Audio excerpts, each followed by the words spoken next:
Shalom sahabat Kristus. Hari ini coba tanyakan pada dirimu sendiri. Jika saya mati detik ini juga dan berdiri di hadapan takhta pengadilan Kristus, apa yang akan terjadi? Banyak orang Kristen modern menjawab dengan senyum lebar. Oh, saya akan disambut dengan pelukan hangat. Saya akan menari di jalan-jalan emas. Saya akan reuni dengan keluarga. Narasi ini terdengar indah, menenangkan, dan sangat laku dijual di mimbar-mimbar gereja masa kini yang lebih suka memberitakan Tuhan itu asyik daripada Tuhan itu api yang menghanguskan. Tapi dengar baik-baik, saudara-saudaraku yang terkasih, Alkitab tidak seperti itu. Yesus Kristus, Sang Hakim Agung, memberikan gambaran yang sangat berbeda tentang hari penghakiman. Dia tidak melukiskannya sebagai pesta reuni yang santai.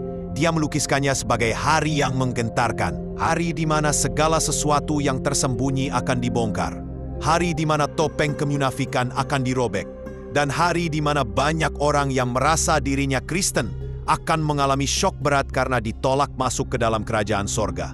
Kita hidup di zaman di mana takut akan Tuhan sudah hilang dari kamus gereja. Kita lebih takut miskin, lebih takut sakit, lebih takut dihina orang daripada takut akan murka Allah yang menyala-nyala terhadap dosa. Kita lupa bahwa Allah yang sama yang menciptakan pelangi adalah Allah yang sama yang menenggelamkan dunia di zaman Nuh. Kita lupa bahwa Yesus yang sama yang memeluk anak-anak kecil adalah Yesus yang sama yang akan datang dengan mata seperti nyala api dan pedang tajam keluar dari mulutnya untuk menghakimi bangsa-bangsa. Hari ini, kita akan membongkar 6 hal yang paling ditakuti umat Kristen pada waktu penghakiman berdasarkan perkataan Yesus sendiri. Ini bukan dongeng pengantar tidur. Ini adalah peringatan dini dari sorga supaya kamu tidak mati konyol dalam kesesatanmu. Siapkan hatimu, buka telingamu, dan jangan matikan video ini jika kamu merasakan panas di dadamu. Karena itu mungkin Roh Kudus sedang menegurmu sebelum terlambat. Hal pertama yang akan membuat lutut orang Kristen gemetar hebat di hari penghakiman adalah terbongkarnya dosa tersembunyi yang tidak pernah diakui. Yesus berkata di Lukas 12:2-3, "Tidak ada sesuatu pun yang tertutup yang tidak akan dibuka, dan tidak ada sesuatu pun yang tersembunyi yang tidak akan diketahui. Karena itu apa yang kamu katakan dalam gelap akan kedengaran dalam terang, dan apa yang kamu bisikkan ke telinga di dalam kamar akan diberitakan dari atas atap rumah." Bayangkan adegan ini.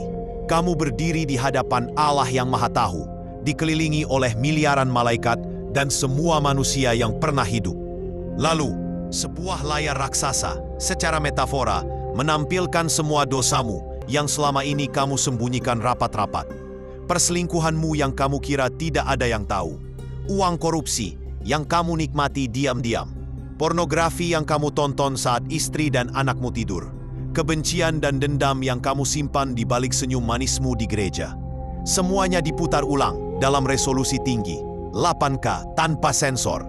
Betapa malunya, betapa hancurnya harga dirimu. Di dunia ini, kamu bisa menipu pendetamu. Kamu bisa menipu pasanganmu dengan wajah polos. Kamu bisa membangun citra sebagai aktivis gereja yang saleh. Tapi di hadapan tahta putih, tidak ada topeng.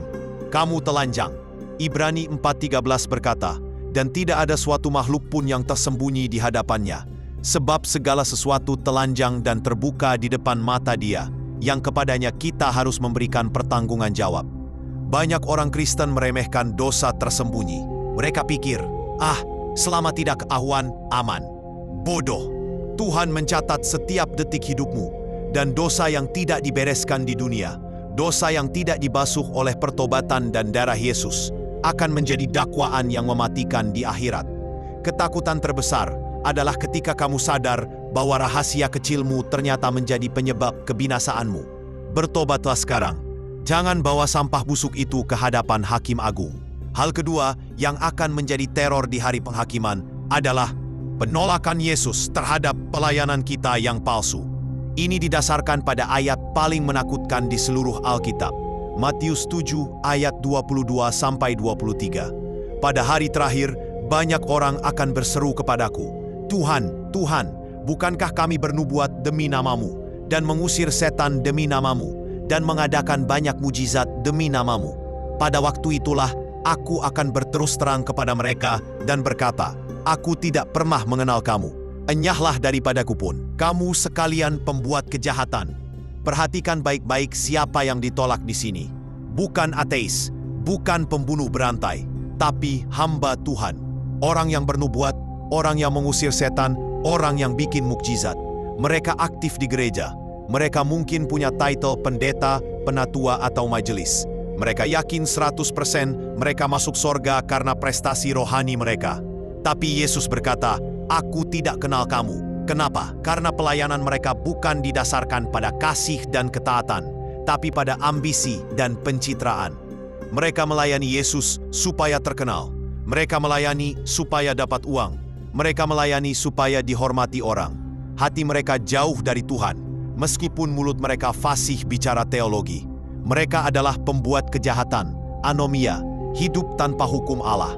Ketakutan terbesar bagi aktivis gereja adalah ketika mereka menyodorkan daftar pelayanan mereka. Tuhan, saya sudah pimpin pujian 20 tahun. Saya sudah sumbang AC gereja. Saya sudah jadi donatur panti asuhan. Dan Tuhan menjawab dingin, "Minggir, saya tidak peduli. Saya tidak pernah punya hubungan pribadi denganmu.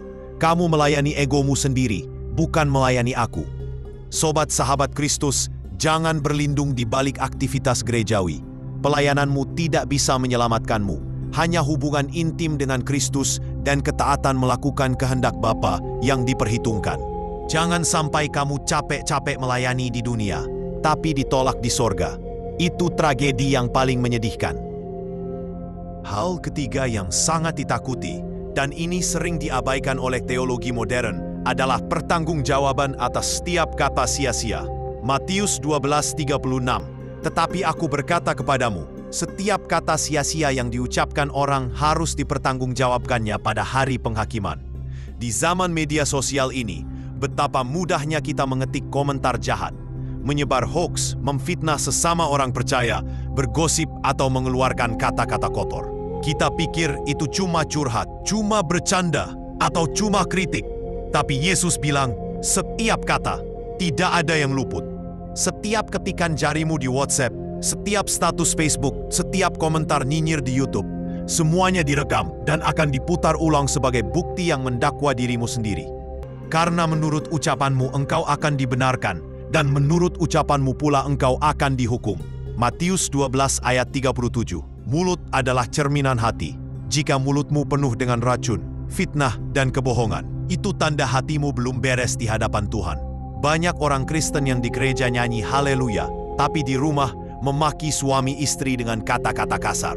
Di gereja puji Tuhan, di kantor gosipin bos. Kemunafikan ini akan dibongkar. Ketakutan terbesar nanti adalah ketika kamu melihat betapa banyaknya sampah verbal yang keluar dari mulutmu. Dan bagaimana kata-katamu itu telah melukai orang lain, menghancurkan gereja, dan mempermalukan nama Tuhan. Kamu akan terdiam 1000 bahasa, tidak bisa membela diri, karena buktinya nyata. Jaga mulutmu, jaga jarimu, karena itu bisa menjadi tiketmu menuju hukuman. Hal keempat, dan ini adalah yang paling mengerikan karena sifatnya kekal dan tak terbayangkan. Dimasukkan ke tempat di mana ulat tidak mati dan api tidak padam. Markus 9 ayat 44, 46, 48. Yesus mengulang kalimat ini 3 kali. 3 kali. Itu artinya dia sangat serius. Dia tidak sedang berpuisi. Dia sedang memperingatkan tentang neraka, Gehenna yang nyata. Gereja modern malu bicara soal neraka. Mereka bilang, Tuhan kan maha kasih. Masa dia tega menyiksa ciptaannya selamanya? Ini adalah racun humanisme. Tuhan itu kasih, tapi dia juga hakim yang adil. Keadilan menuntut dosa dihukum. Jika kamu menolak penebusan Kristus, atau jika kamu mempermainkan penebusan itu dengan hidup dalam dosa yang disengaja, maka tidak ada lagi korban untuk menghapus dosa itu. Yang ada hanyalah penantian yang mengerikan akan api yang dahsyat. Ibrani 10 ayat 26-27. Yesus menggambarkan neraka sebagai tempat ratap dan kertak gigi. Ratap menunjukkan kesedihan yang mendalam, penyesalan yang terlambat. Kertak gigi menunjukkan rasa sakit yang tak tertahankan dan kemarahan. Bayangkan dikurung dalam kegelapan total, terbakar tapi tidak hangus, dimakan ulat tapi tidak mati, terpisah dari kasih Tuhan selamanya, dan dikelilingi oleh iblis yang akan menyiksamu. Dan yang paling mengerikan, Tidak ada jalan keluar. Kekal, selamanya, forever. Ketakutan terbesar seorang Kristen KTP adalah ketika vonis itu jatuh. Enyahlah dari hadapanku, hai kamu yang terkutuk, ke dalam api yang kekal yang telah sedia untuk iblis dan malaikat-malaikatnya. Matius 25:41. Saat itu tidak ada lagi kesempatan bertobat. Tidak ada lagi Tuhan beri saya kesempatan kedua. Pintu sudah ditutup. Penyesalan di neraka adalah penyesalan yang paling pahit karena sudah tidak berguna. Hal kelima yang akan membuat kita gemetar adalah melihat orang yang kita kasihi terpisah dari kita selamanya. Lukas 13 ayat 28. Di sanalah akan terdapat ratap dan kertak gigi, apabila kamu akan melihat Abraham dan Ishak dan Yakub dan semua nabi di dalam kerajaan Allah. Tetapi kamu sendiri dicampakkan keluar. Bayangkan skenario ini.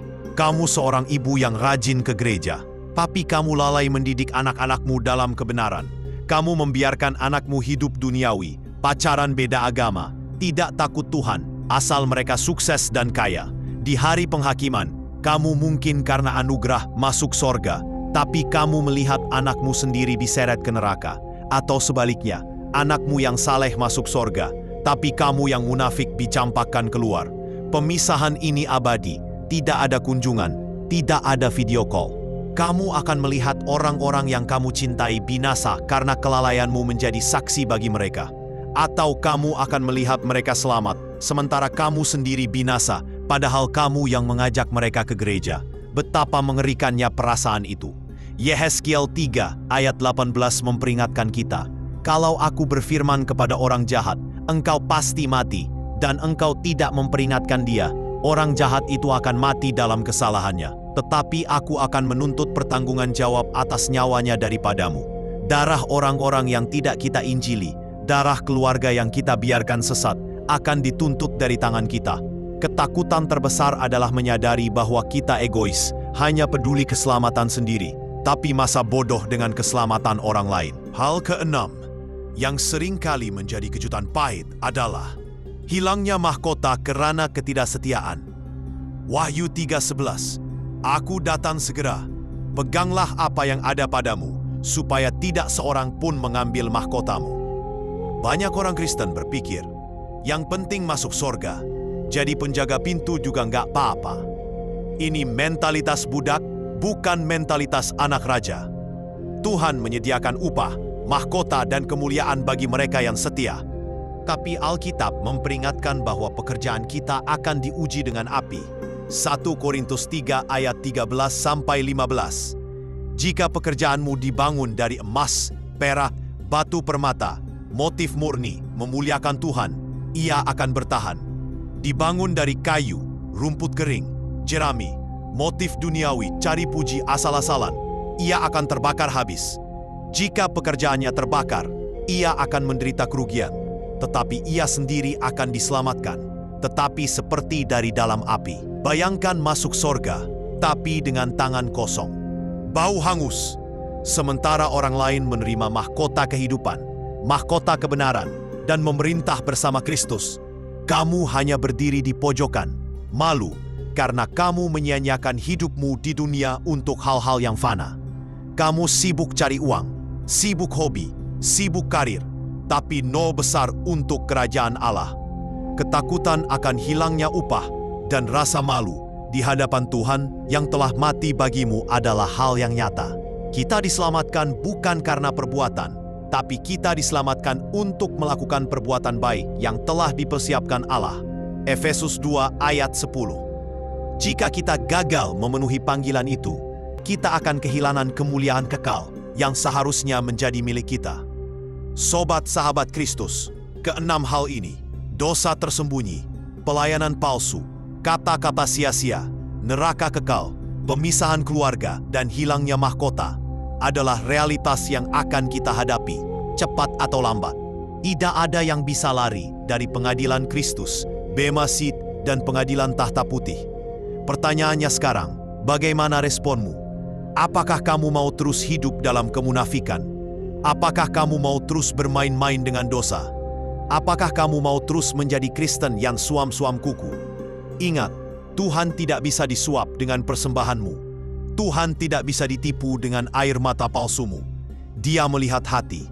Jikalau orang benar saja berdosa, di manakah orang fasik dan orang berdosa akan tampil? 1 Petrus 4 ayat 18. Jika standar Tuhan begitu tinggi, siapa yang bisa bertahan? Hanya mereka yang benar-benar lahir baru.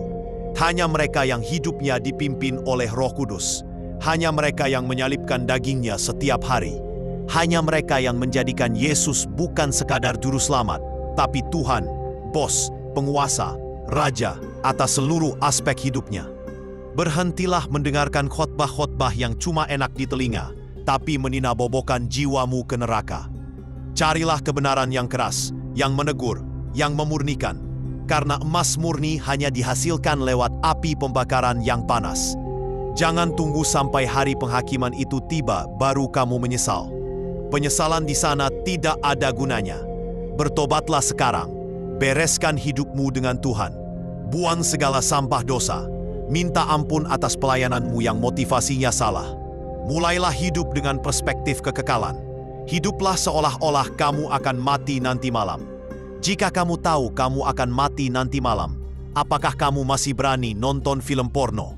Apakah kamu masih berani menyimpan dendam? Apakah kamu masih berani menipu? Tentu tidak. Hiduplah dengan kesadaran akan mata Tuhan yang selalu mengawasi. Mari kita menjadi orang Kristen yang tidak hanya selamat, tapi selamat dengan gemilang. Orang Kristen yang ketika bertemu Yesus, dia akan tersenyum dan berkata, "Baik sekali perbuatanmu itu, hai hambaku yang baik dan setia. Masuklah dan turutlah dalam kebahagiaan Tuanmu." Matius 25 ayat 21. Itu adalah kalimat terindah yang bisa didengar telinga manusia. Kejar kalimat itu. Jangan biarkan iblis mencuri kesempatanmu. Jangan biarkan dunia menipu fokusmu. Waktu sudah sangat singkat. Tanda-tanda zaman sudah jelas. Hakim Agung sudah berdiri di ambang pintu. Kiranya Roh Kudus membakar hati kita hari ini dengan api takut akan Tuhan yang suci. Biarlah kita didapati tak bercacat dan tak bernoda pada hari kedatangannya. Bagi Dialah segala hormat, pujian dan kemuliaan, dari sekarang sampai selama-lamanya. Soli Deo Gloria. Segala kemuliaan hanya bagi Allah. Tuhan Yesus memberkati kalian semua yang memilih jalan sempit menuju kehidupan. Amin. Shalom.